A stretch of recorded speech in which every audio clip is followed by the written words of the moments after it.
आवा ना का करत रह होई लगावे दो हाय के परिका तरह भैया से सफा पौराइए गइल बड़ा का। अरे ना हो सुनो देवरा से काहे भौजी खातारू भाव हो भला पिचकारी है न जागल बाटे ताव हो हटबो कि ना काहे भागतारू हो तनिका एने आओ ना एने आई धला पिचकारिया ना ना हर पिचकारी बहुत मोट बा हम ना धरे सुनो बोला तुनक तुनक तुन तुन ना दे बोतर दुगुना तुनक तुनक तुन तुन ना दे बोतर दुगुना।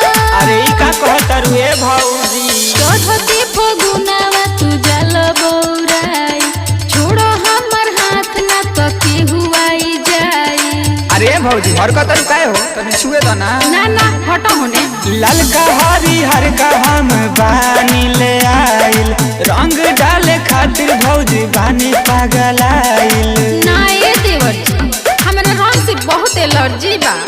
गाँव भर में बारू भौजी तू ही तो नमूना गाँव भर में बारू भौजी तू ही तो नमूना पगलाइल बड़ा का हो ना हो तुनक तुनक तुन तुन ना दे बोतर दुगुना तुनक तुनक तुन तुन ना दे बोतर दुगुना।